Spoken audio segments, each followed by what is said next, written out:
Ya, silakan Mas Bagas buat ini mulai. Oke, terima kasih Mas Ridwan. Selamat sore teman-teman.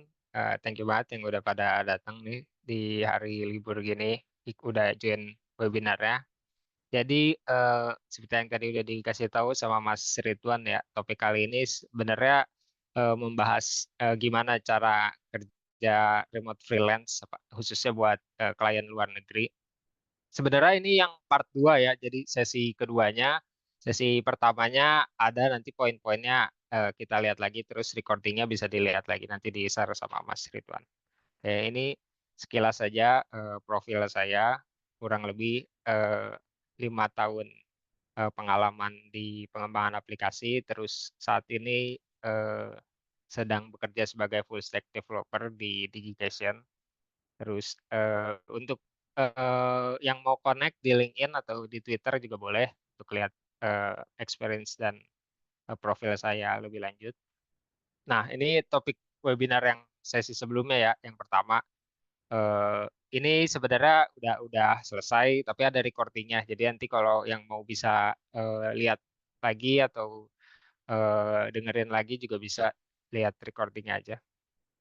Nah, untuk yang sesi kali ini agendanya ada 5. Yang pertama kita bahas alat dan teknologi pendukungnya untuk kerja remote. Freelance ini apa aja, terus etika dan profesionalismenya sebagai freelance klien luar negeri itu seperti apa, terus ya mengatasi tantangan dan hambatan yang biasanya kita hadapi kalau remote freelance. Terus yang keempat aspek keuangannya, jadi dari menghitung jasanya, terus kita untuk mengatur keuangannya seperti apa nanti kita bahas. Terus terakhir pasti tanya jawab dan penutup. Nah, yang pertama langsung aja alat dan teknologi pendukung. Ini untuk software dan alat yang pentingnya ya untuk freelance secara remote. Jadi yang pertama ada manajemen proyek. Ini pasti teman-teman juga udah pada tahu kalau yang udah pernah kerja dalam proyek pasti pakai tools-toolsnya untuk manage proyek. Contohnya ada Trello, ada Asana, ada Jira, ada ClickUp. Sebenarnya lebih banyak lagi sih kalau manajemen proyek ini toolsnya, tapi yang paling populer 4 itu sih sebenarnya. Terus ada lagi platform komunikasinya, ini juga pasti teman-teman udah pada tahu contoh-contohnya untuk komunikasi dengan klien atau dengan timnya, atau mungkin ada pembahasan dari proyeknya itu yang harus harus dibahas langsung di platform komunikasinya. Contohnya ada Slack, Discord, Telegram, dan mungkin kalau di Indonesia lebih populer WhatsApp Group ya kalau eh, kerjaan freelance.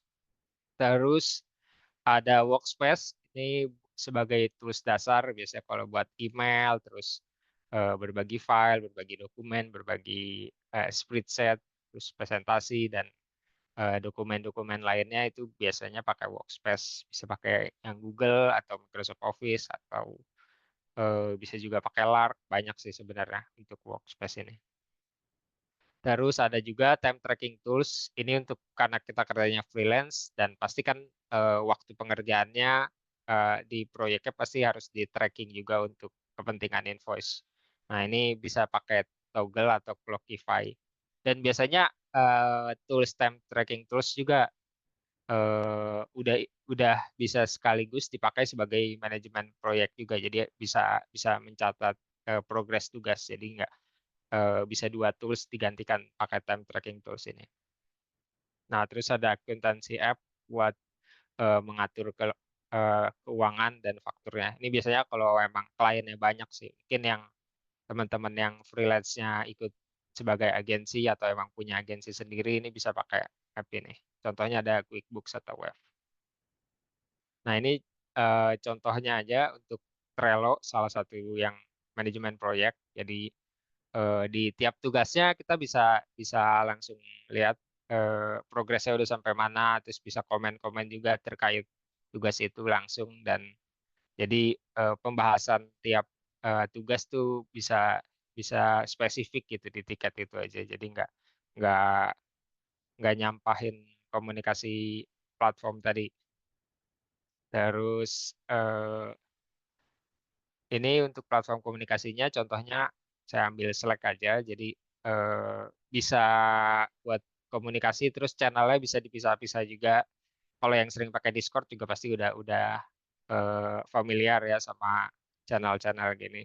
Jadi tiap channel bisa digunakan untuk fungsinya masing-masing lah, tujuannya masing-masing. Terus kalau workspace ini contohnya Google. Teman-teman udah pada tahu lah pasti ya. Terus kalau toggle ini sebenarnya fiturnya lebih banyak lagi sih kalau time tracking tools. Tapi ini contoh yang paling paling mudahnya dipakai ya pasti untuk tracking durasi pengerjaannya, terus sama eh, sebenarnya bisa buat invoice juga. Terus sama tadi manajemen proyek juga bisa pakai tools time tracking tools ini. Terus untuk akuntansinya, contohnya QuickBooks bisa ini bisa integrasi dengan akun bank juga, jadi nggak harus track manual. Terus bisa untuk perpajakan juga, bisa untuk laporan juga. Ini udah komplit sih. Cuman ya emang kalau misalnya masih freelance individu gitu atau cuman timnya kecil, nggak harus pakai ini juga sih. Saya juga belum pernah kebetulan, tapi dengar-dengar kalau yang untuk agensi pakai kayak gini sangat membantu juga. Nah, terus untuk tips menjaga produktivitasnya, yang pertama ada tentukan jadwal kerja tetap. Kalau misalnya kita kerja remote freelance kan eh, sebenarnya pernah dibahas di sesi sebelumnya. Jebakannya itu jam kerja kita nggak fix nih. Jadi kita harusnya kerjanya cuma 8 jam, malah bisa jadi 10 jam karena kita mungkin nggak tahu nih udahannya harusnya jam berapa. Nah, untuk mengatasinya bisa dengan tentukan jadwal kerja. Misalnya kita mau kerja dari jam 8 sampai jam 5 sore aja. Terus kalau udah di luar itu jangan kerja lagi. Tapi tetap ya kalau misalnya ada hal-hal urgent atau misalnya emang tugas yang ngeblocking tugas lainnya, ya sebisa mungkin diselesaikan. Jangan jangan di jangan mentang-mentang jam kerjanya udah lewat tapi nggak dikerjakan dan jadinya malah menghambat kerja tim juga. Terus ini salah satu metode untuk ini sih manajemen waktu aja. Kalau di sini saya pakainya metode Pomodoro yang eh, kerja fokusnya 25 menit, setelah itu istirahat 5 menit. Jadi pas 25 menit itu kita kita fokuskan untuk menyelesaikan tugas tertentu, kemudian istirahat 5 menit. Jadi ada sense of urgency-nya gitu saat mengerjakan di 25 menit itu.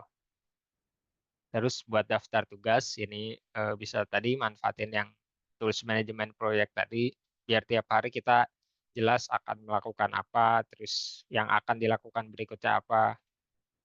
Terus ada gunakan teknik batching. Ini kalau misalnya tugasnya banyak yang eh, sedikit-sedikit kayak misalnya ngecek email, ngecek updatean data, tapi sering gitu. Nah, bisa dilakukan misalnya kita kasih porsi waktu bagi hari ngecek email 1 jam, terus nanti ngerjain benerin data misalnya sorenya gitu 1 jam juga. Nah, ini bisa pakai teknik batching juga. Terus yang penting juga minimalkan gangguan digital nih karena di rumah biasanya eh, yang suka dikeluhkan sama orang yang kerja WFH kan biasanya ini karena di rumah jadi kerjanya malah nggak fokus. Nah, ini yang penting buat diperhatikan biar minimalkan gangguan digital. Sekarang toolsnya banyak sih biar fokus. Jadi kayak notifikasi-notifikasi sosmed atau aplikasi-aplikasi yang nggak diperlukan bisa bisa jadi nggak muncul selama kita fokus itu pakai aplikasi. Di web juga sebenarnya bisa sih, nggak harus aplikasi aja. Terus kita bahas selanjutnya etika dan profesionalisme. Nanti kita bahas yang pertama menjaga reputasi profesional. Tentunya karena kita kerja freelance, pasti kan ada deadline yang dipenuhi, terus ada ya waktu dari proyeknya itu udah ditentukan ya dari awal.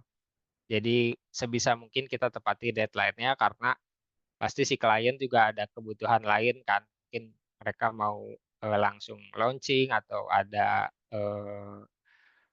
seperti presentasi ke investor dan seperti itu. Jadi karena kita sebagai freelancer ya sebisa mungkin untuk menjaga reputasi itu tepati deadline kita. Terus, berkomunikasi secara efektif, ini ya salah satu pemanfaatan yang tadi, platform komunikasi. Tapi karena kita freelance, jangan sampai misalnya, lebih dari 1 hari kita nggak ngabarin, progres project kita udah sampai mana aja, eee, terus kayak kalau ada kendala gitu nggak disampaikan secara langsung, jadinya malah menghambat kerja tim. Nah, ini komunikasi kayak gini harus harus diperhatikan kalau sebagai freelancer. Terus ini kalau misalnya kita mau bangun portfolio dengan kerjaan yang di klien, jangan sampai kita, mencantumkan tapi kita nggak izin dulu ke kliennya langsung. Jadi, eee kalau kita udah izin terus dijadikan portfolio kan sebenarnya, itu masuk ke reputasi kita juga kayak misalnya pernah pernah punya klien yang kerjanya di Facebook misalnya, kan itu bisa masuk portfolio kita kan buat, hasil yang bagus gitu. Tapi kalau nggak izin bisa jadi malah, reputasi kita yang jatuh. Terus, ini yang mungkin, eee, s kelihatannya kecil tapi, eee impact-nya bisa besar, kayak kalau kita sebagai freelancer, eee, memberikan nilai tambah itu sangat penting.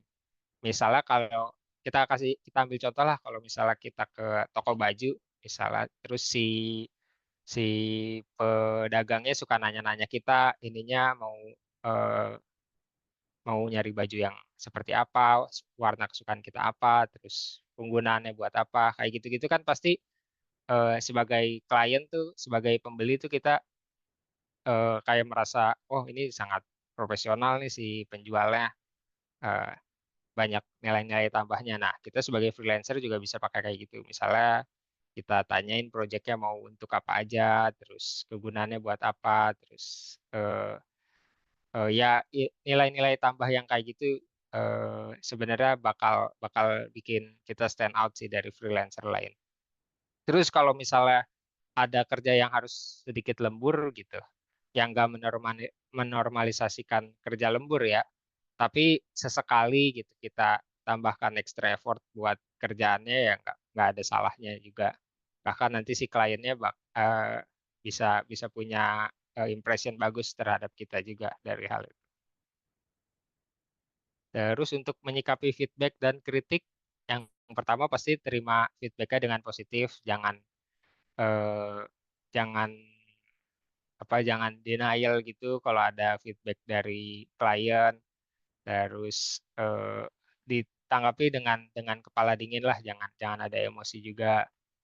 Nah ini terus, berikutnya respon dengan profesional, kalau misalnya emang feedback-nya negatif gitu dari klien, ya kita dengerin aja ininya, feedback-nya apa, terus gimana kita bisa menyelesaikannya.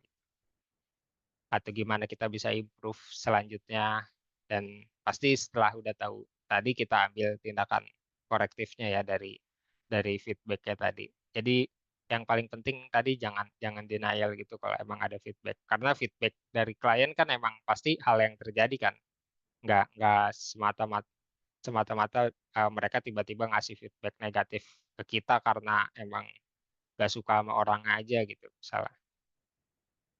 Terus, berikutnya ada menjaga etika kerja dan integritas. Yang pertama, ini penting jangan over promise. Jadi, kalau tadi kita kan, untuk menjaga profesionalisme jangan jangan sampai, eee, melewati deadline ya. Nah ini, jangan over promise ini di awalnya nih. Jadi kita pas ngasih deadline jangan jangan mentang-mentang kita cuman mau dapetin kliennya biar cepet, tapi di awal-awal, "Oh bisa Pak kerjaannya sebulan," misalnya. Padahal kalau kita hitung-hitung baru bisa selesai selama 2 bulan gitu. Atau misalnya emang kita lagi kekurangan manpower di timnya juga, terus kita tetap tetap ngitung deadline-nya berdasarkan manpower kita, tim kita secara penuh gitu.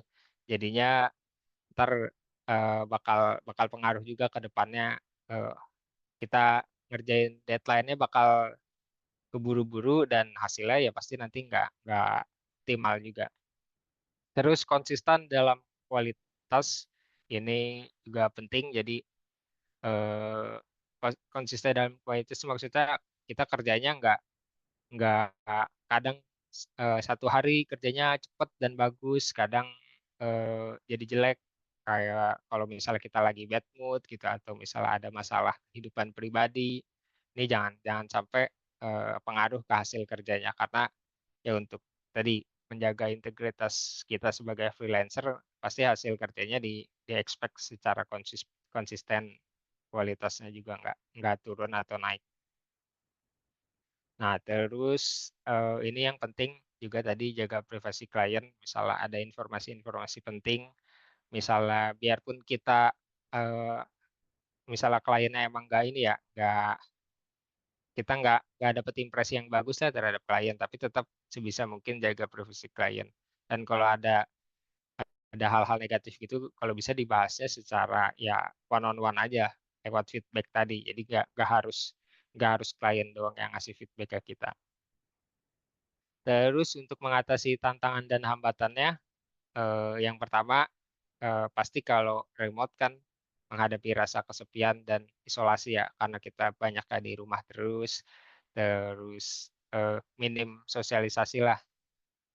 Yang pertama bisa bergabung dengan komunitas, ini bisa join komunitas sebenarnya sumbernya banyak sih, bisa lewat sosial media, atau misal platform komunikasi kayak WhatsApp grup, Telegram gitu kan sekarang udah banyak ya. Discord juga sebenarnya banyak.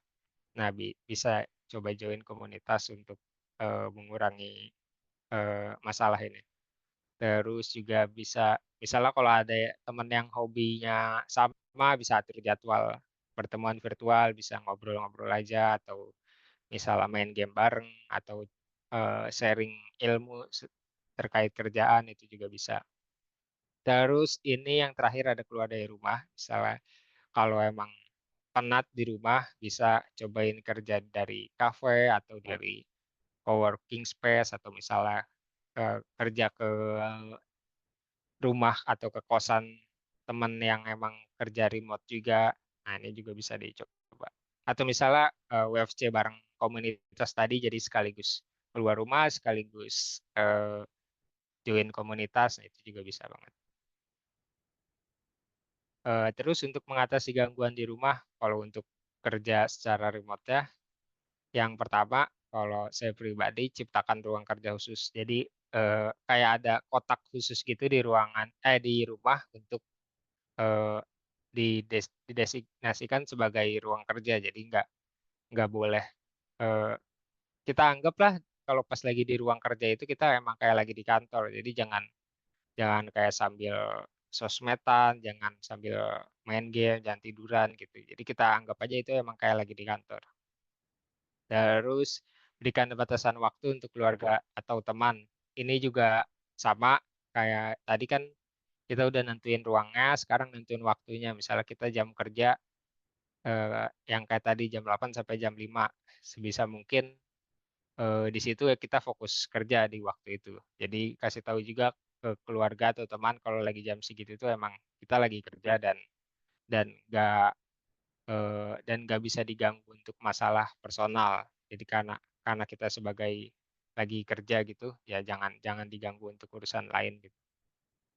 Terus yang tadi juga gunakan teknik manajemen waktu. Karena kalau di rumah juga bisa terjebaknya tadi kayak kerja fokus aja ternyata malah lebih lama. Nah, ini untuk mengatasinya bisa pakai yang tadi. Contohnya teknik manajemen waktu Pomodoro tadi. Terus kalau untuk mengatur waktu untuk istirahat, bisa tetapkan batas jam kerja. Ini mirip juga kayak tadi. Jangan sampai kita lewat dari jam kerjanya, terus malah overwork, terus jadinya burnout, segala macam. Nah, itu bisa diatasi dari ini, batasan jam kerja ini. Tapi kita ya sebagai freelancer pasti kan di-expect bakal kerja di luar jam kerja yang kita butuhkan ya. Jadi itu pinter-pinteran kita aja emang emang nyari eh, celahnya gimana biar bisa tetap memenuhi si klien memenuhi persyaratan atau kerjaan dari si klien, tapi kita tetap tetap punya batasan jam kerja. Terus ada luangkan waktu untuk olahraga ringan. Ini juga sebenarnya simpel kalau kerja di rumah biasanya jadi mager. Nah, ini olahraga ringan bisa jalan aja misalnya keluar keluar kosan, keluar rumah gitu ke komplek kayak gitu atau misalnya emang yang nge-gym bisa juga ke gym atau kalau ada olahraga yang games gitu kayak sepak bola atau basket itu ikut komunitas juga bisa. Terus ini kita ambil cuti karena kita sebenarnya freelance, sebenarnya waktunya kan bisa dibilang sesuka kita juga kan. Jadi kalau emang lagi nggak ada klien dan kita mau cuti, eh, misalnya nggak ngambil klien dulu gitu, nggak ngambil kerjaan dulu kan bisa aja.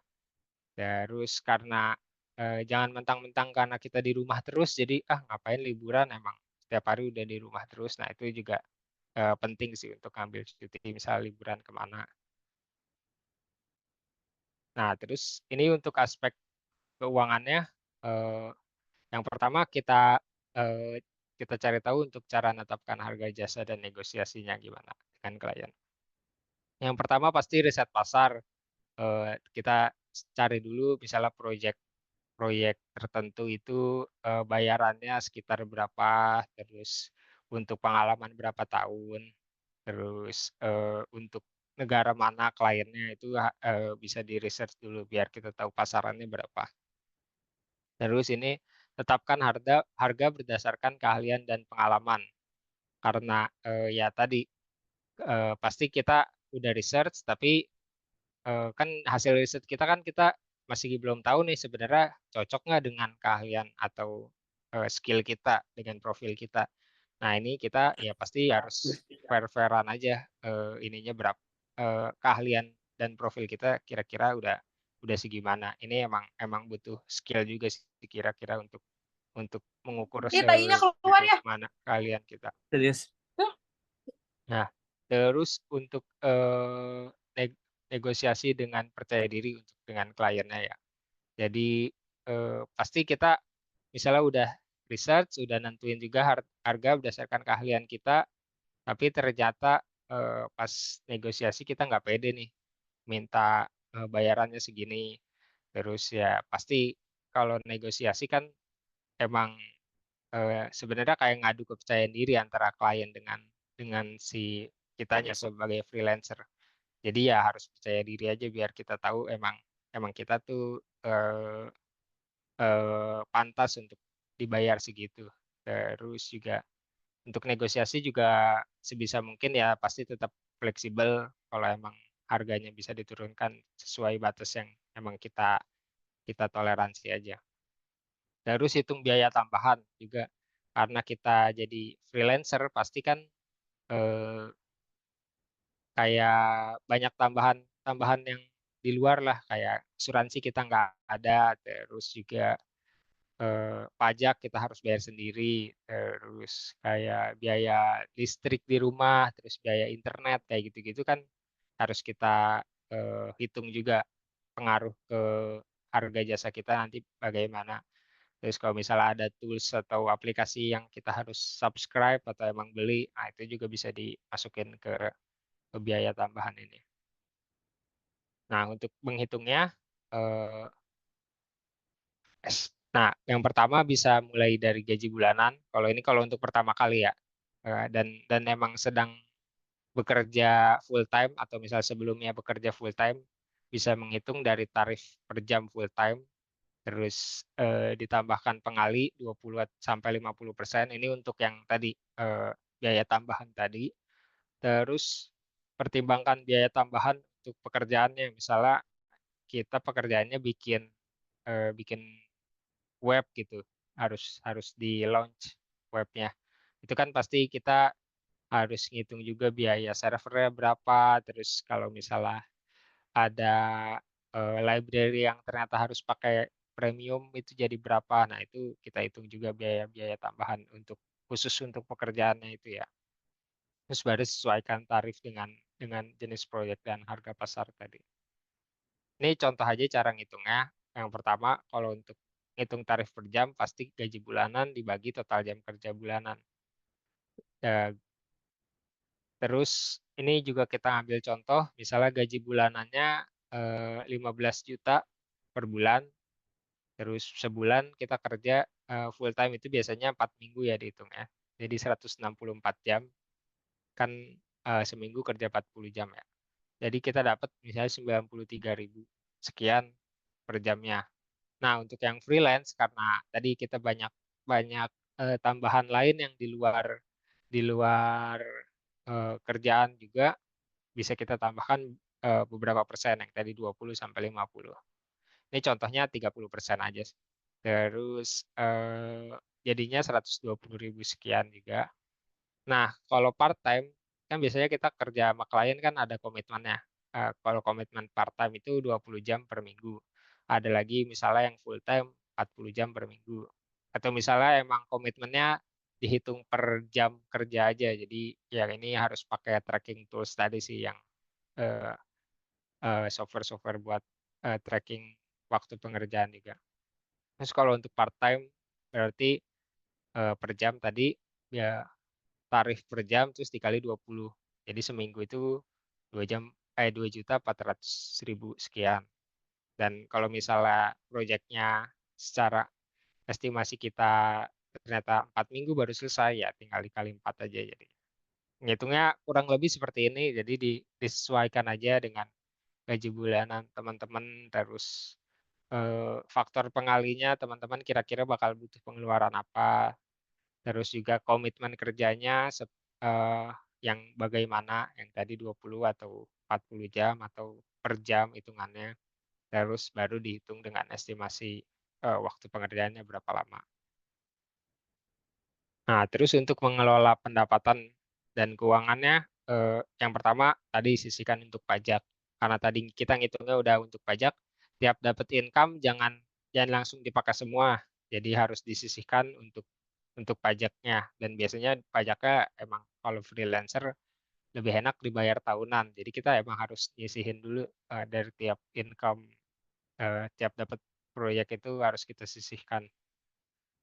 Terus buat anggaran pribadi, ini pasti karena sifatnya kita kerja freelance kan nggak pasti setiap bulan ada, nggak pasti selalu ada klien yang lagi ongoing. Nah ini harus disiapkan misalnya 3 bulan ke depan seperti apa budget kehidup untuk hidup kita, terus ada tagihan seperti apa. Nah ini harus disisihkan di awal juga untuk anggaran-anggaran yang tadi. Terus ini diversifikasi sumber pendapatan. Kalau di freelancer mungkin kita jangan sampai bergantung ke satu klien aja ya. Misalnya emang dapat klien yang bayarannya gede, tapi kita cuma punya satu aja kliennya yang lagi ongoing. Jadi pas pas klien itu ternyata berhenti eh, project dengan kita atau misalnya emang mereka ada kendala keuangan dan pasti impact-nya ke kita juga kan. Dan itu ya pasti nggak diinginkan.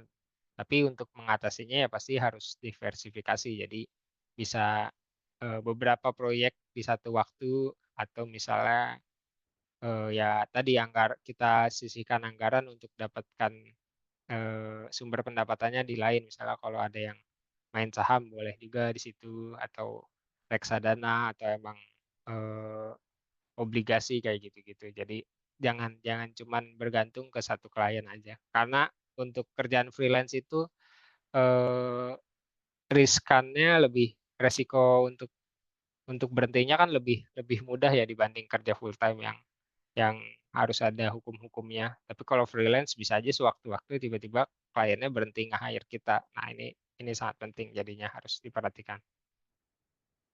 Terus ya tadi siapkan dana darurat karena tadi income-nya nggak terjamin, jadi kita harus nyiapin juga ada dana darurat untuk kebutuhan-kebutuhan yang penting lah.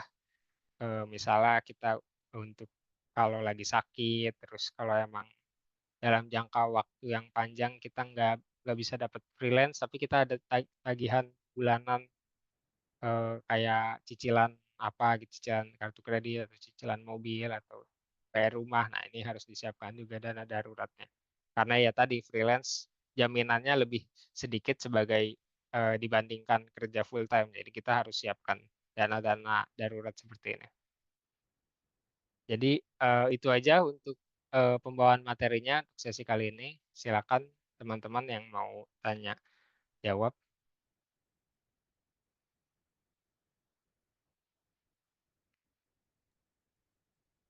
Oke, terima kasih Mas Bagas buat sesi materinya. Teman-teman yang mau bertanya bisa mungkin coba Ntar, kita ada Q&A. Oke, oke, belum saya aktifin.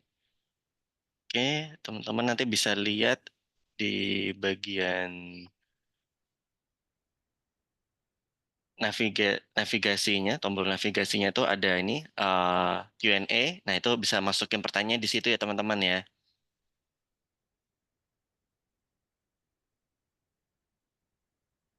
Boleh? Kalau mau langsung raise hand, langsung ini on mic, Mbak Saras, silahkan. Oke, kalau Mas, suaranya jelas, jelas Mbak ya? Ya, kedengaran. Iya kedengaran sih. Oh oke, ya makasih sharingnya Mas Bagas. Jadi saya penasaran terkait tadi kayak ada kalimat overpromise gitu ya, jangan pas nge-set deadline gitu ya. Mhm. Kayaknya ini berlaku juga ya ketika kayak kita full time, nggak hanya berlaku ketika freelance gitu ya. Mas Bagas ada kayak semacam framework gitu nggak kayak ketika nge-set timeline gitu? Karena pasti banyak banget hal di luar kendali kita gitu ya ketika nge-set timeline walaupun kita udah pede banget nih gitu. Karena takutnya apakah kalau semakin cepat timeline yang kita pasang itu kayak clients itu tuh lebih lebih senang atau kayaknya ada semacam eh oh gini deh, atau kayak ketika Mas Bagas set deadline gitu, ada berapa kali sih yang miss gitu? Kayak gimana caranya supaya kayak kita lebih baik lagi yang nge-set si deadline-nya gitu. Thank you Mas Bagas. Iya, oke. Terima kasih Mbak Sarah. Kalau pengalaman saya sih, kalau misalnya mau ngasih deadline, kayaknya kalau udah kerja full time pasti tahu juga kan kalau ada yang mungkin yang pakai konsep sprint pasti ada sprint grooming. Di situ kita pasti bahas requirement-nya seperti apa, apa aja di list juga tugas-tugasnya udah jadi kecil, bagian-bagian kecil. Dan itu tiap tugas kan pasti ada ini kalau di sprint bahasanya story point tapi kayak expected eh, selesainya berapa berapa lama tuh tiap tugas-tugas kecil itu. Nah, itu bisa di dibikin story point-nya masing-masing tugas. Terus pasti ya dijumlahin jadi totalnya berapa. Nah, nanti dari total story point itu ya bisa kita hitung selama proyek itu bisa habis berapa berapa lama waktunya. Tapi pasti karena ya namanya proyek pasti kan nggak semuanya berjalan lancar seperti eh, kemauan kita ya. Pasti ya mungkin ada kendala tertentu yang case-case kompleks gitu. Jadi waktunya bisa molor beberapa lama. Tapi emang emang kalau pengalaman saya sih kalau menepati deadline tuh eh, tergantung jam terbang aja. Kalau misalnya kita emang udah makin khususnya untuk proyek IT ya. Jadi kalau misalnya engineer-engineer udah banyak pengalamannya, skill udah banyak, ya makin ke depan dia makin bisa akurat estimasinya. Tapi kalau untuk kerjaan freelance karena kita sebisa mungkin nggak bisa molor, itu bisa ditambahkan mungkin ya tadi ada faktor pengali lagi. Jadi harusnya misalnya proyeknya kerja kelarnya 2 bulan, terus ya kita kasih ke klien expected-nya jangan jangan pas banget 2 bulan, mungkin bisa 2 bulan 2 minggu untuk ada waktu ya untuk cadangan waktu gitulah. Atau misalnya bisa jadi 3 bulan. Tapi tetap kalau misalnya kita sebagai freelancer, khususnya kalau freelancer yang sendiri ya misalnya sebagai freelancer eh, ke kliennya bukan bukan join timnya freelancer gitu.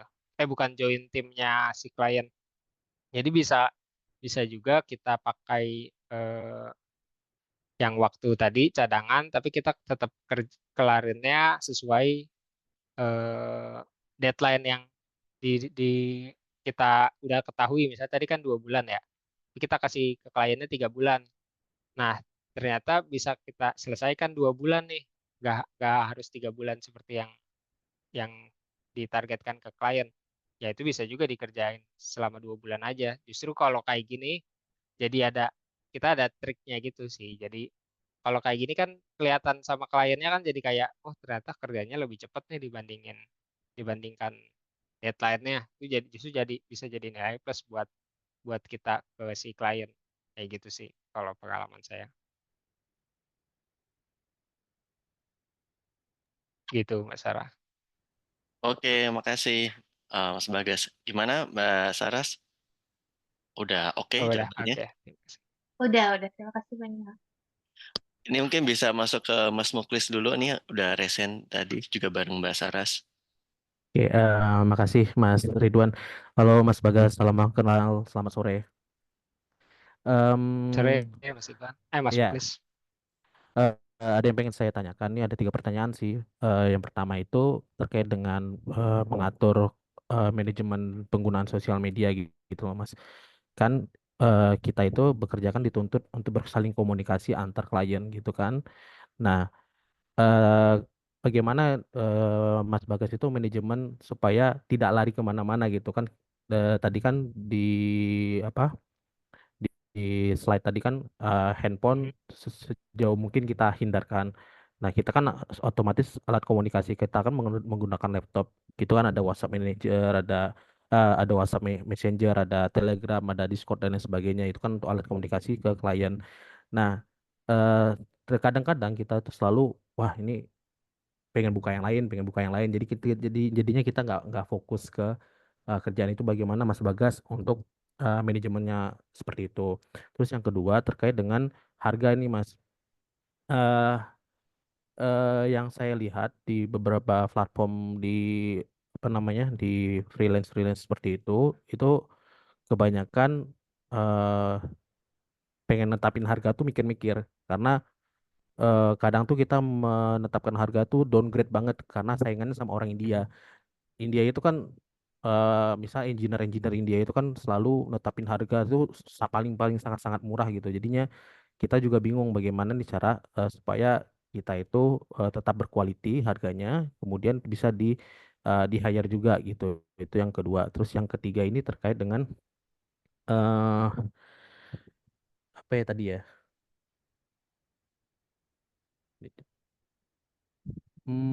Nah ini terkait dengan riset pasar nih Mas. Ini kan saya juga sebagai engineer juga nih Mas, sebagai mobile dev gitu kan.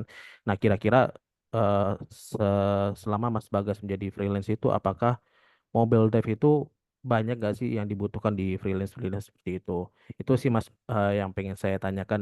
Mungkin bisa dijawab. Terima kasih Mas. Oke.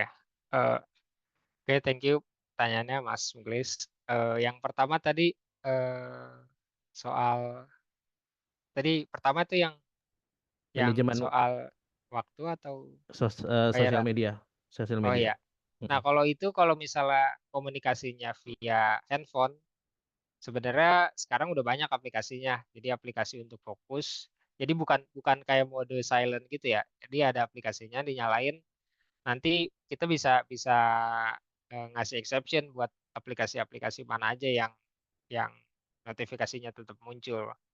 Kalau misalnya emang ya tadi contohnya kalau misalnya masih pakai Discord atau pakai Slack ya bisa Discord sama Slack jangan jangan di silent notifikasinya, tapi aplikasi lain di luar itu yang berpotensi untuk mengganggu bisa bisa dihilangkan, jadi nggak muncul notifikasinya. Terus kalau pakai aplikasi kayak gitu juga kalau khusus untuk di mobile ya ini. Jadi pas kita mau buka aplikasi di luar yang kita kasih exception, ini nggak bisa dibuka. Ada kayak semacam pop up gitulah, kayak ngeblok gitu sebelum fokus time kita diberhentikan. Jadi kalau kalau di mobile sebenarnya kayak gitu sih untuk solusinya bisa pakai aplikasi. Tapi kalau di web sebenarnya ini emang kita harus eh, saya juga kebetulan kalau di web mungkin bakal ini ya, bakal bisa keliaran kemana-mana kalau udah buka web kan, apalagi di laptop. Tapi kalau di saya sendiri kuncinya eh, kita jangan jangan ini jangan login akun-akun personal di laptop kerjaan kita. Mungkin akan susah sih ini kalau kalau emang kerjaannya pakai laptop pribadi yang bisa dipakai personal tapi juga dipakai kerjaan. Nah, tapi kalau misalnya mau dicoba dipisahkan, jadi ada laptop untuk khusus kerjaan, jadi yang login khusus akun-akun kerjaan aja. Jadi kan kalau kayak gitu kan pasti kita mau buka kayak YouTube aja jadi males harus login dulu misalnya. Mungkin YouTube nggak terlalu ya, kalau kayak sosmed kan harus login dulu dan ya kayak gitu-gitu sebenarnya kecil tapi eh, sebenarnya ada konsepnya namanya tuh. Kalau kita melakukan tugas eh, yang ngedistract tapi kita kita harus melakukan tugas lain saat mau melakukan itu. Misalnya tadi buka sosmed, tapi ternyata harus login dulu. Kayak gitu-gitu ada teorinya sebenarnya, cuma saya lupa namanya apa. Mungkin bisa dicoba jadi untuk mengurangi ya tadi penggunaan sosmed kalau lagi kerja yang bisa ngedistract gitu. Nah, terus yang kedua untuk penetapan bayaran gitu, tarif gitu. Sebenarnya ini saya ini juga sih, saya alami juga sih di pas saya kebetulan di platform TopTal. Jadi emang emang saingannya orang-orang sana, India, Bangladesh, terus Pakistan. Emang bayarannya pasti di bawah pasaran banget kan, kayak ngejatuhin pasaran. Dan emang itu realitanya juga kita bakal bakal susah. Tapi kalau kebetulan pas pas di saya eh, jadi kita ya kayak gitu kan kita emang susah kan antara kita nurunin harga pasaran kita atau kita jadi stand out profil kita. Jadi biar bisa tetap dapat bayaran gitu. Nah, kalau saya kebetulan pakai yang kedua. Jadi ya bayaran kita tetap pakai standar kita tapi profil kita yang diperbagus sebisa mungkin jadi di atas orang-orang negara-negara tadi. Jadi kalau misalnya masnya ada tadi kan mobile dev ya, mungkin bisa ambil sertifikasi yang dari Google gitu untuk Android dev gitu, atau misalnya dari Apple yang untuk eh, ini ya iOS gitu, iOS apps gitu. Nah kayak gitu mungkin bisa dicoba Mas. Jadi karena emang sebenarnya kita kalau ngelawan negara sana sih susah juga sih, mereka jago-jago tapi bayarannya banyak yang lebih murah. Tapi selama saya di TopTal eh, kebetulan teman-teman pernah satu timnya tuh emang emang freelancer total juga dan pernah dengar bayarannya emang gede-gede juga. Tapi pas saya lihat ya emang profilnya bagus juga, profilnya pengalamannya. Jadi ya kalau kita nggak mau nurunin harga, kita harus naikin kualitas kita biar biar harganya kita tetap bisa tinggi juga. Terus yang ketiga tadi eh, soal apa Mas? Lupa jadi saya. Selama Mas Bagas riset-riset pasar itu agak terkait dengan mobile dev itu masih banyak dibutuhkan apa enggak gitu? Oh ya, kalau di TopTal sih tiap hari selalu ada. Kebetulan pas itu saya malah lebih banyak ditawarinnya ya mungkin 50% web dev, 50% mobile gitu. Tapi ya itu tahun lalu ya. Kebetulan setahun terakhir saya udah kerja full time jadi nggak nyari kerjaan freelance juga. Tapi tetap banyak kok kalau di platform freelance gitu sebagai mobile dev. Cuman mungkin eh, ininya apa ya kayak kayak niche skill di mobile dev-nya tuh ada yang diminta kayak misalnya ingin integrasi pembayaran gitu. Atau misalnya dicarinya yang bisa langsung publish ke App Store atau Play Store juga yang punya skill atau pengalaman pernah kayak gitu. Nah, itu mungkin bisa bisa dicoba di dalamnya juga tuh skill-skill yang banyak dicari. Tapi ya kuncinya tetap sih kalau mau nyari nyari kerjaan klien gitu, freelance gitu, kita cari contoh job desk-nya dulu yang ada di pasar sekarang dimintanya apa, baru kita pelajari dan ya kita showcase di profil kita di CV kita. Kayak gitu Mas, kira-kira. Oke Mas Not, thank you Mas. Oke. Oke, kita mungkin masuk ke ini ya, sesi Q&A-nya nih. Ah, maksudnya dari tadi udah Q&A, tapi maksudnya yang di bagian eh, pertanyaan di bagian Q&A, ini mungkin bisa dari Mas Bagas bisa buka juga. Ada Ya, Mas Haikal, dia nanya platform yang buat nyari proyekan di mana Mas? Mungkin bisa diulang. ya oke. Kalau Mas Haikal, platform buat nyari proyek sebenarnya ada banyak dan ini dibahas sih sebelumnya di sesi satu. Mungkin nanti Mas Haikal bisa bisa lihat lagi. Tapi ya salah satu yang paling bukan salah satu, salah tiga lah ya. Saya yang paling terkenal ada Upwork, ada Fiverr, terus satu lagi freelancer.com. Mungkin bisa dicoba coba di situ. Soalnya platform itu tiga itu eh, kita sebagai freelancer open gitu. Setiap orang bisa aja daftar, tapi ya tentu kalau profil kita kurang bagus bakal sulit dapat kliennya. Tapi itu bisa dicoba sih eh, untuk nyari-nyari proyeknya di mana aja. Atau misalnya emang mirip kayak tadi juga ya, misalnya emang belum pede nih sama skillnya, ya bisa juga. Kenapa? Ya, Enggak, bukan ya ya? tadi bocor suaranya. Oh ya. Ya, jadi kalau misalnya kita belum pede sama profil kita, bisa cobain platform itu buat kita lihat-lihat aja klien-kliennya minta requirement seperti apa, baru setelah itu kita pelajari ilmunya, masukin bikin project contoh misalnya atau personal project, terus kita showcase. Nah, itu udah lumayan banget sih buat buat salah satu step nyari proyeknya. Gitu kira-kira Mas Haikal. Oke. Mungkin Lanjut ya, nanti kalau Mas. Mas Eka masih ngerasa kurang bisa masuk ke ini ya di komen atau di Q&A lagi. Berikutnya Mardika, ambil 2 project dalam satu Mhm. waktu itu bisa nggak ya Mas? Atau kurang disarankan? eh Mas seperti Mahardika. Oh ya.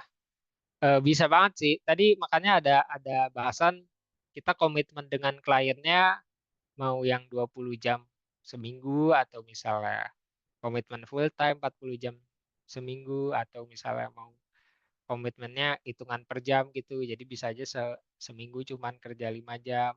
Nah, gitu bisa banget sih buat buat ambil 2 proyek. Jadi wajarnya kan tiap orang tuh kerjanya 1 minggu tuh 40 jam ya selama 1 minggu. Jadi kalau misalnya kita komitmen satu proyek cuma part time, ya pasti part time sehari cuma 4 jam kan hitungannya. Jadi si klien juga ekspektasinya harus harus beda nih kalau emang kita mau bayar kita dengan komitmen part time dengan full time, atau beda lagi justru kalau emang mau komitmen yang cuma per jam aja hitungannya. Tapi itu nego aja dengan si kliennya. Tapi itu emang emang bisa banget ambil 2 proyek. Bahkan pas saya di Toptal itu kalau nggak salah ada dev Jepang atau Inggris ya lupa. Dia lagi megang 3 proyek juga dan itu part time semua. Jadi 60 jam seminggu kan kalau tiga. Tapi ya tetap masih bisa sih. Dan ini sebenarnya ngaruh ke skill juga sih. Kalau kalau skillnya udah bagus, misalnya yang ini ya trik gitu ya, trik buat sebagai freelancer sebenarnya kita udah jago banget nih. Tapi mungkin buat buat orang biasa ngerjainnya tetap perlu 20 jam. Tapi karena kita udah jago banget cuman 10 jam.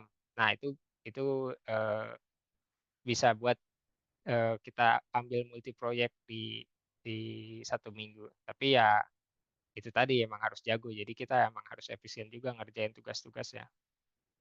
Jadi emang balik lagi ke skill juga sih kalau mau ambil multi proyek. Itu sama manajemen waktunya juga harus bagus. Gitu kira-kira. Mas Mardika ya. Oke, siap. Thank you Mas Bagas. Berikutnya dari Brili. Untuk pajak tahunan freelancer, apakah ada minimal pendapatan seorang freelancer harus bayar pajak tahunan? Untuk minimalnya setahu saya berapa ya? Kayak sama aja sama kayak full time sih Mas. Hmm. Eh enggak, kalau misalnya kita pakai norma, jadi pendapatan kita yang dihitung kan cuma Jadi 50% separuhnya. ya. Mm. Ya, terus kalau separohnya misalnya kan yang PTKP, yang pendapatan tak kena pajak itu kan biasanya 54 juta kan per tahun, yang paling ringan ya kalau belum berkeluarga. Dan kalau pakai norma berarti ya mungkin di bawah 100 juta udah masih nggak perlu bayar pajak.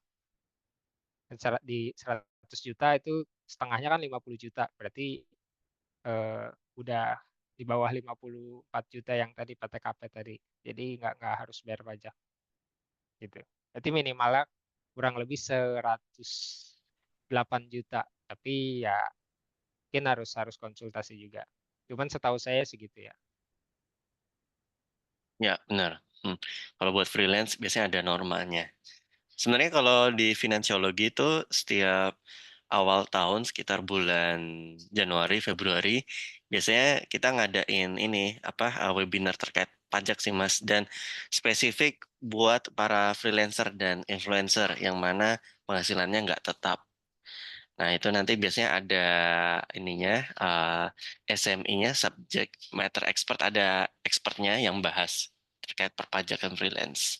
Nanti buat teman-teman yang udah ada di grup, misalnya mau stay di grup atau nanti mau join di grup finansiologi, nanti akan ada infonya biasanya setiap awal tahun kayak gitu. Oke, berikutnya dari Azura.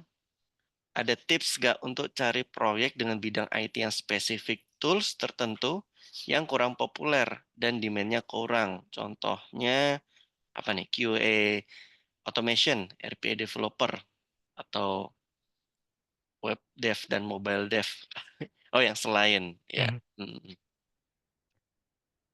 Hmm. Ini maksudnya platformnya atau gimana sih?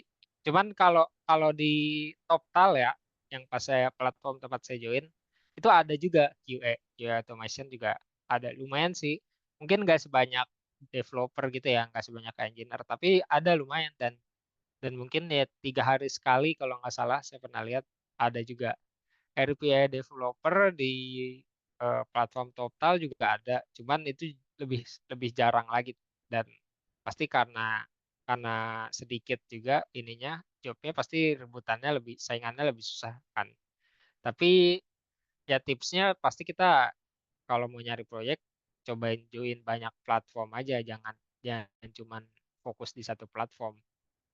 Platform freelance sekarang udah banyak banget sih dan itu buat buat nyari-nyari proyek kalau misalnya di satu platform kita nggak pernah dapat bisa bisa cobain pindah kadang justru yang kayak platform yang kurang terkenal gitu saingannya bakal bakal sedikit biarpun kliennya nggak banyak-banyak banget ya tapi kemungkinan kemungkinan dapat proyeknya juga jadi lebih gede karena saingannya sedikit gitu sih.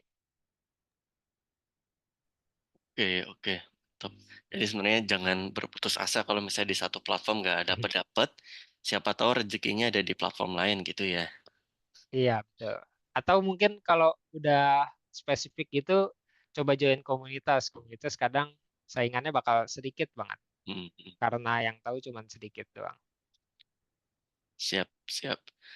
Ini Mahardika yang tadi bukan sih? Biasanya jadi poin penting dan poin plus bagi orang luar dalam memilih kandidat freelancer itu apa aja ya? Poin penting atau poin plus yang jadi konsiderasi orang luar buat memilih freelancernya. Misalnya pengalaman kerja di tech stack yang mereka butuhkan. Itu pronunciation-nya bener nggak tadi? Atau soft skill mereka lihat ketika proses interview dan lain-lain. Ini dari Mardika. Ya, kalau di ini di Toptal, kebetulan Toptal klien-kliennya kan lumayan top juga ya. Jadi bayarannya emang emang rada tinggi juga. Tapi yang saya lihat dari job desk-nya kebanyakan mereka nyari freelancer yang udah ada sertifikasi profesional gitu. Jadi kalau misalnya eh, engineer bisa punya sertifikasi AWS, Amazon Web Service, atau misalnya GCP gitu, Google Cloud Platform, nah, kayak gitu-gitu dicari banget sih. Dan dan karena sertifikasinya kan emang bayar juga ya, jadi terus kita harus ada persiapan juga pelajari materinya. Tapi pas sudah dapet, pasti kita jadi poin plus banget sih itu. Ini khususnya di bidang IT ya. Jadi sebisa mungkin cari yang ada sertifikasi itu sih kalau mau bisa stand out. Sebenarnya di yang bidang lain juga perlu ya, Mas Ridwan, kayak di finance Mm-mm. juga pasti kalau udah punya sertifikasi pasti bakal stand out juga. Iya, Cuman betul. kalau untuk skill mungkin eh, skill rada susah dilihatnya ya. Itu karena bisa aja orang-orang pada ngelis skillnya, tapi ya pasti portfolio penting. Kasih lihat juga link portfolionya kalau emang hasil kerjanya publik. Terus yang gak kalah penting juga minta testimoni atau review dari klien-klien yang pernah eh, kita ajak kerjasama gitu. Jadi Benar-benar. jadi apalagi kalau misalnya kliennya kayak high profile gitu. Misalnya kamu punya klien yang sebelumnya pernah kerja di Facebook atau di Nvidia gitu. Terus ngasih testimoni ke kerjaan kalian ternyata bagus. Nah, itu pasti profil kalian stand out banget tuh dibanding freelancer lain gitu. Iya, betul, betul. Benar banget. Oke, dari Mardika, kita masuk ke pertanyaan dari Bayu. Kalau sebagai freelancer, better kita belajar keseluruhan stack yang banyak kebutuhan, atau kita boleh fokus dalam satu bidang yang bisa expert. Misalnya expert di apa nih, Golang, tapi banyak pakai mayoritas yang pakai itu big company ya, big company. Atau kita harus jump ke JavaScript yang memang lagi tren. Mhm. Kalau gini sebenarnya eh, kalau saya pribadi ya kalau bisa banyak stack pasti lebih bagus karena ya pasti market yang kita incar juga lebih luas jadi kemungkinan untuk dapat kliennya lebih banyak juga. Tapi kalau emang mau expert di satu bisa satu bahasa atau satu framework tertentu aja ya bisa juga. Cuma konsekuensinya ya tadi pasar kita jadi makin sempit dan tapi mungkin kalau expert bayarannya kita bisa expect lebih tinggi juga sih. Tapi ya itu sesuaiin aja sama eh, apa karir path yang kita mau incer tuh ke arah mana ke expert atau ke generalis gitu, di SAP gitu yang bisa bisa banyak hal tapi expertnya di salah satu aja kayak gitu bisa juga. Cuma emang kalau freelancer awal ya lebih lebih gampang dapat ininya, dapat kliennya kalau kita punya banyak skill juga sih. Biarpun sebenarnya saya juga bahasanya banyaknya berfokus ke JavaScript, cuman ya kayak kalau yang kecil-kecil kayak Python gitu, terus salah Java kayak gitu, sekedar bisa aja juga bisa udah cukup sih, gitu kira-kira, Mas Bayu. Iya, itu ada tambahan tuh dari Mas Muklis. Rust, Elixir, atau Erlang aja pasti langsung dapat project. Wah itu ya benar. Atau kalau misalnya bisa cobain bahasa assembly, kerja langsung di Intel kayaknya. Oh iya, Intel pakainya itu ya. Iya benar-benar. Bisa juga tuh dibalik, misalnya di reverse. Jadi tahu nih perusahaan-perusahaan yang diincar apa aja, terus dipelajarin mereka lebih seringnya pakai bahasa apa gitu, atau kebutuhannya apa. Ini saya dulu pernah dapat juga input dari apa salah satu teman yang memang HR ya, headhunter. Dia ngasih masukannya kayak gini, Mas. Bisa juga di LinkedIn atau udah ngincar nih di list ya perusahaan-perusahaan apa aja yang mau di aim buat masuk ke sana atau mau project di situ. Terus sering-sering baca forum atau post di perusahaan itu atau yang pernah dia komen. Biasanya kalau nggak salah itu nanti ada itu tuh kayak terbersit informasi sebenarnya mereka lagi butuhnya apa atau isu atau topik apa yang sebenarnya mereka lagi in banget di sana. Nah, nanti bisa masuknya lewat situ. Mhm. Oke, ini Mas Windaro sebagai calon freelancer baru, apa aja nih yang perlu dipersiapkan untuk meyakinkan klien bahwa kita punya skill yang mereka butuhkan? Apakah portofolio aja cukup? Enggak, Mas. Ini mirip sih ya kayak yang tadi. Jadi ya Hmm, pasti portfolio penting, tapi kalau skill karena ya kita bisa aja setiap orang bisa aja ngelis, tapi kan si klien kadang nggak yakin ini orang beneran bisa nggak kalau skillnya sebanyak ini tapi portfolio cuma sedikit gitu. Tapi ya yang lebih sepengalaman saya sih yang lebih meyakinkan kalau sebagai freelancer ya pasti testimoni klien sih. Testimoni klien tuh ngaruh banget, apalagi kalau testimoni kliennya ya tadi high profile gitu, udah pernah kerja di perusahaan yang prestigious gitu, berarti eh, bakal bakal bisa meyakinkan klien-klien berikutnya. Tapi kalau emang kita belum ada testimoni, ya pasti dari portfolio aja sih. Dan hmm, sertifikasi profesional juga tadi. oke, Begitu. siap siap. Ini sebenarnya tadi waktu Mas Bagas lagi apa sharing tentang materinya, saya sambil baca-baca tuh yang thread dari Twitternya Mas Bagas. Sebenarnya ada Mhm. satu poin yang saya baca itu yang masih bagian awal-awal tuh, ketika Mas Bagas kuliah, terus ada banyak acara-acara kayak conference, webinar, seminar gitu. Ketika ikut itu, kemudian ngobrol langsung kan ada kesempatan untuk networking ya, ngobrol langsung dengan Ya.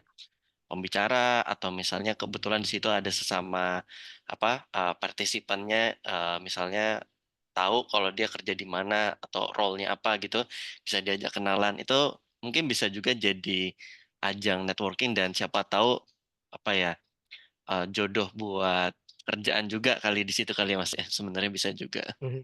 Mhm. Iya, iya. Terus di Twitter sih beberapa yang saya baca Hmm, banyak yang dapat klien tuh, jadi mereka nggak ikut platform freelance gitu, jadi cuma emang dari join komunitas terus sama hmm. dari kenalan. Nah, kayak gitu juga bisa. Khususnya kalau buat awal-awal kayaknya lebih gampang gitu kali ya dibanding platform kan saingannya lebih banyak. Iya, Jadi platform udah terlalu ini ya, banyak banget lah, iya, saturated banget ininya, iya benar. persaingannya. Jadi bisa bisa coba cari yang dari komunitas aja lah, komunitas lokal gitu. Siap. Kemudian ini dari Muhammad Yusrizal terkait komunikasi secara efektif. Gimana komunikasi secara efektif itu dilakukan? Kemudian apakah sudah menggunakan MIS? Oh, maksudnya Trello misalnya maksudnya ya. Trello perlu juga, misalnya udah pakai Trello, masih perlu report progress di Slack atau Discord juga kah? Kemudian just say hello atau tanya kabar apakah perlu dilakukan? Mhm.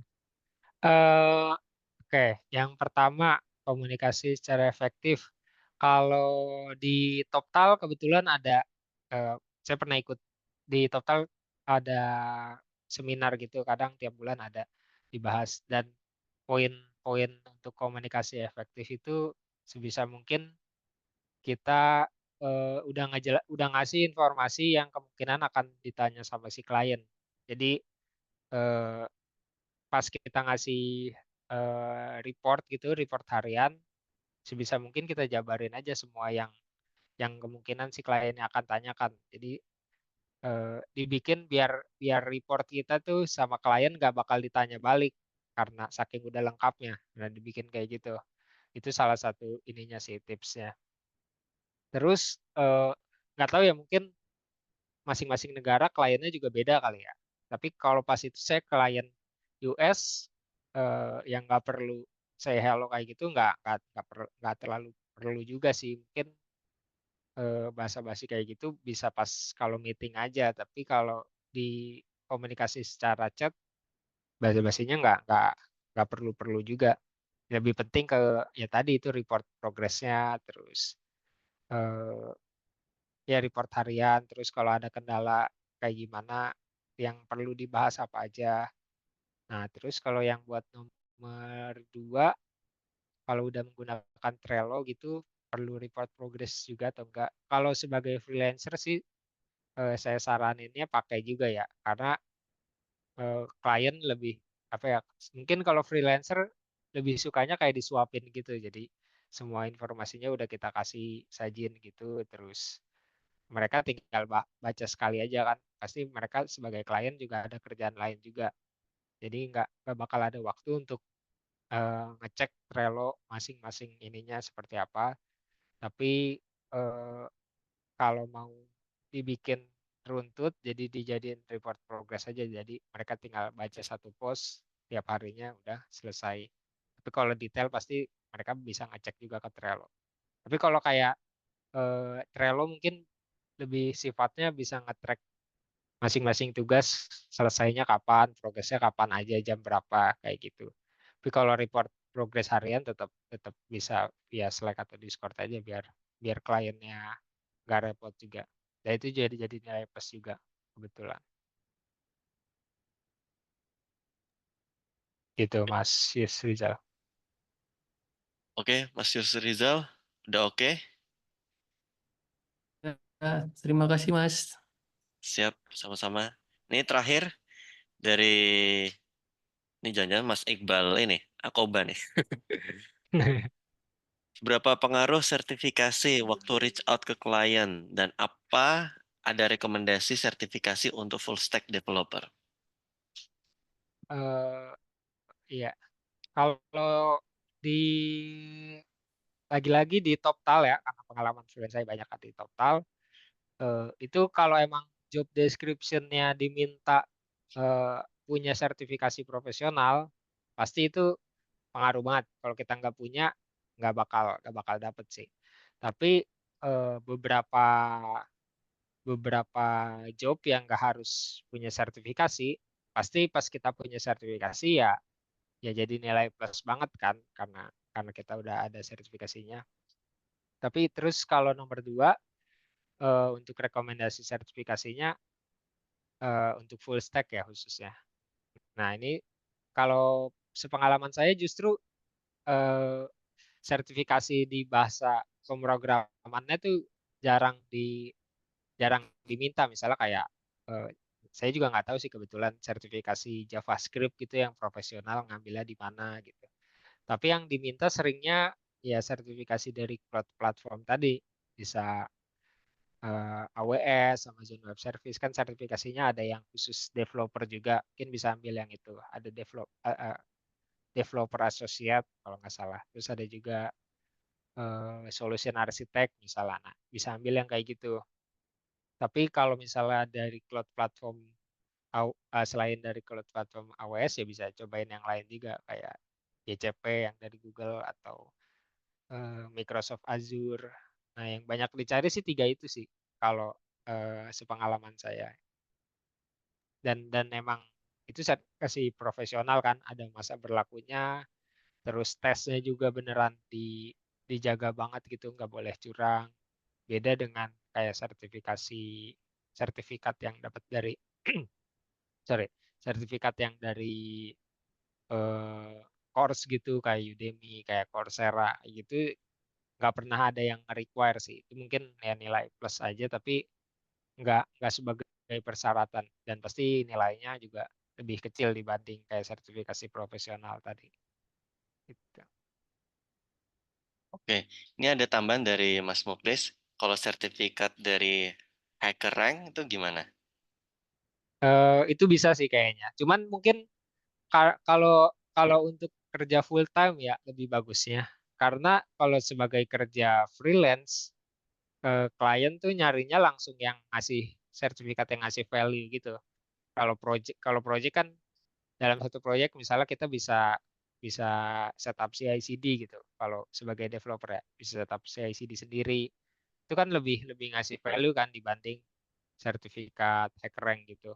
Mungkin HackerRank lebih bagusnya buat nyari kerjaan full time karena ngaruh ke ke apa ke daya pikir kita gitu kalau untuk nyari solusi. Tapi kalau di konsepnya kerja freelance, mereka bakal lebih nyari yang langsung bisa ngasih value buat buat proyek itu juga, nggak kayak sertifikat hacker rank gitu.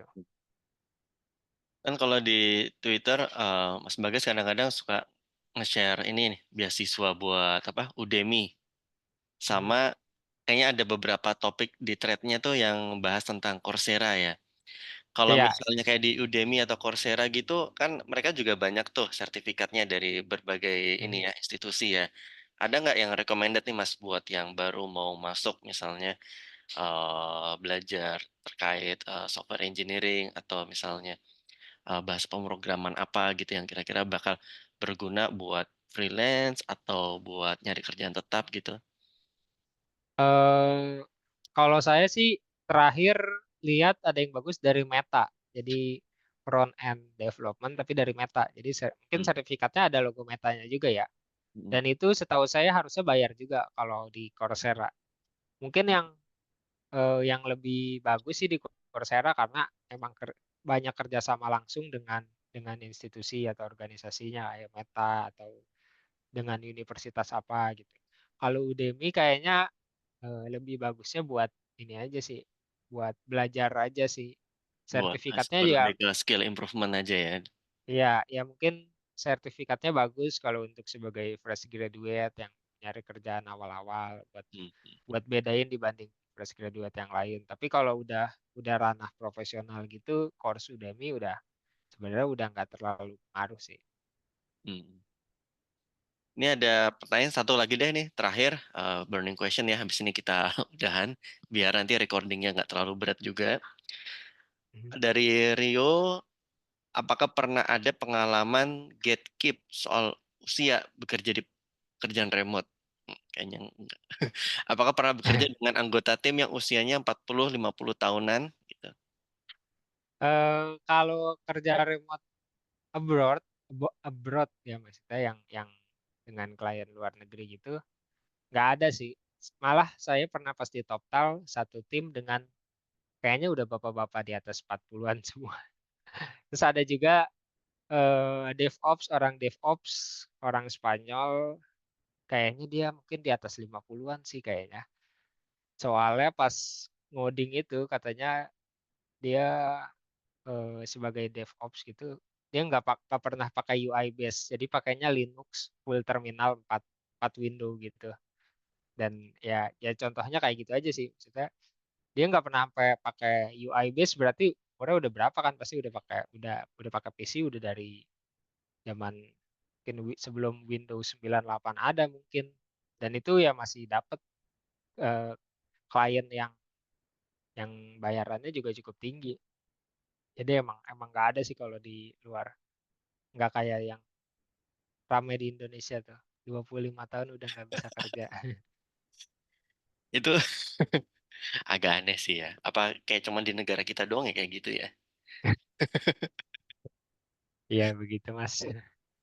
Tapi sebenarnya kalau di Indonesia pun, kalau misalnya teman-teman kerjanya di perusahaan multinasional ya, multinational company, itu tetap nggak kena kok, nggak kena batas usia gitu. Biasanya kayaknya yang ngasih batas usia 25 gitu tuh, yang BUMN atau yang lokal gitu kalau nggak salah.